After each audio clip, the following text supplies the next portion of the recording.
Hey everybody, so welcome to another little subscriber video. I might give you guys like previews of videos I'm going to be putting up on YouTube as well, so I'll post those a little early and share the link with you exclusively, which might be kind of a fun thing to do if you guys dig that. Anyway, thank you for being a subscriber. This year I'm going to get the Patreon thing together. Last year was a little crazy for me, but anyway, thank you for being a subscriber here on Instagram.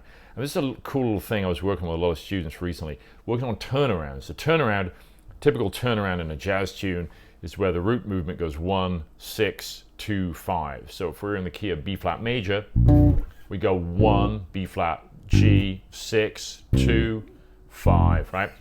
Diatonic chords would be B flat major to G minor, C minor, F7.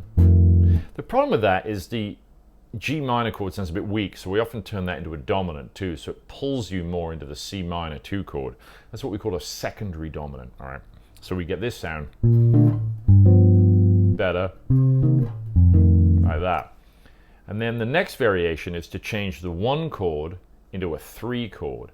Now look at it, a D minor 7, which is the diatonic 3 chord in B flat major, contains D, F, A, and C. Well, the D, F, and A are the major third, perfect fifth, and major 7 of the B flat major 1 chord. So you've got 3 of the same notes, 3 of the same chord tones. It's very similar. Only addition is the C, which is the minor 7 of your D chord. Let me turn around this way, you guys can see it better. Well, that's the 9th of B flat major. So it's a very neutral sound there. It's really nice.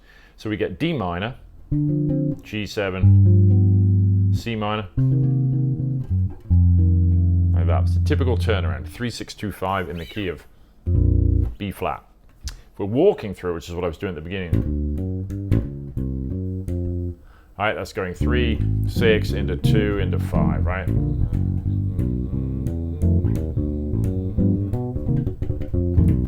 Like that. So I'm going to show an idea of just using arpeggios to play a line through that 3, 6, 2, 5, and it sounds like this.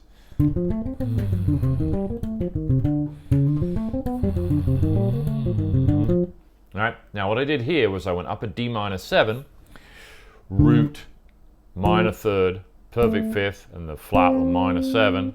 Now, instead of jumping down to G7 here and playing 1, 3, 5, 7, which sounds kind of lame, I want to connect into the G7 better. So I go D, D minor, and then, so I connected down to the nearest available chord tone in G, which is a B from the C. D, F, A, C, B, G, F, D. See, I'm just coming down in G7, but I'm starting on the major third on top.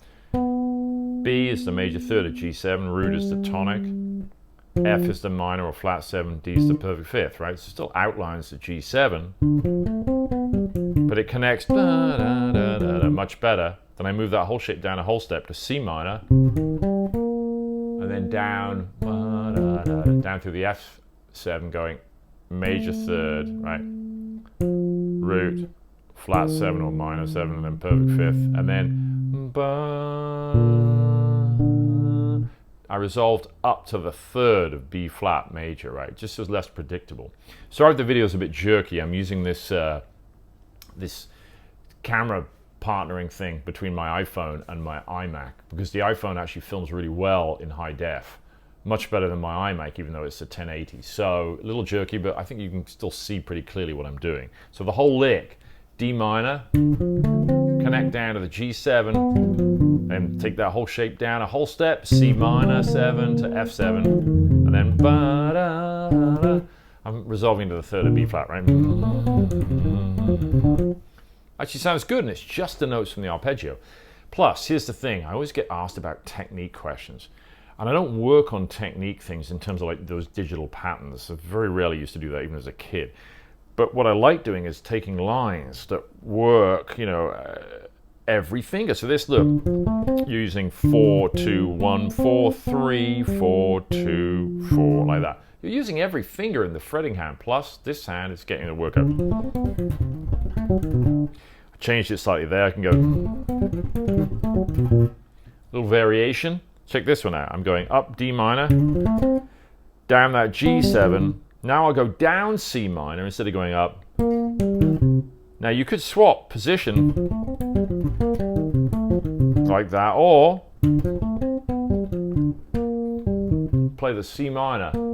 Instead of this way, I go. And now instead of going, I play same note, same lick, but I'm playing 4, 1, 4, 1, 3, resolving into the third of B flat, right? So now I'm using different fingerings, not the same fingering taken down a whole step. Just for practice, in the line I'm alternating the direction. Right? Now it's starting to sound a little more musical. It doesn't sound quite so obviously that it's just arpeggios, right? And I'm playing a little pickup, 1, 2, 3, 4, dun, dun, dun, right? Third, fifth at the end. Notice also I'm actually looking away from the bass right now. So once I start this,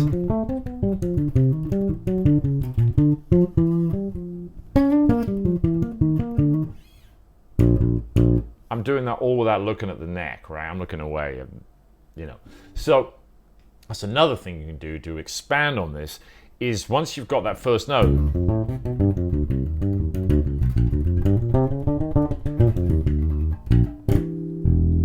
I'm not looking at the fingerboard at all. I'm not looking at the camera, obviously.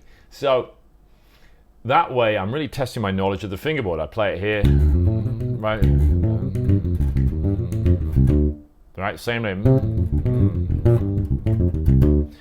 Now I'm playing the same lick, but everyone is descending, right? So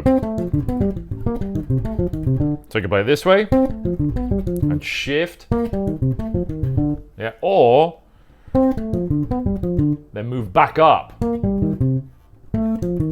me just turn this way. I want to make sure you guys can really see that one. So you go, and then a stretch to the A.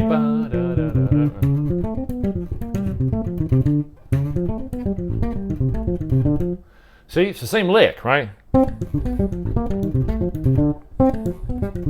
And then here. See? It's great practice. Oh.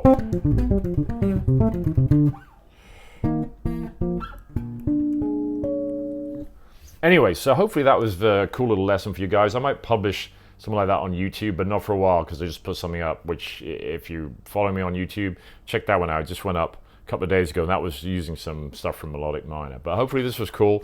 Those of you that are new to this, and it might seem a little overwhelming, you can practice this as slowly as possible, but these arpeggiated lines are the beginnings of playing through chord sequences, and the fact we're connecting to the nearest adjacent chord tone is kind of a big deal. Now you're really getting to create a line.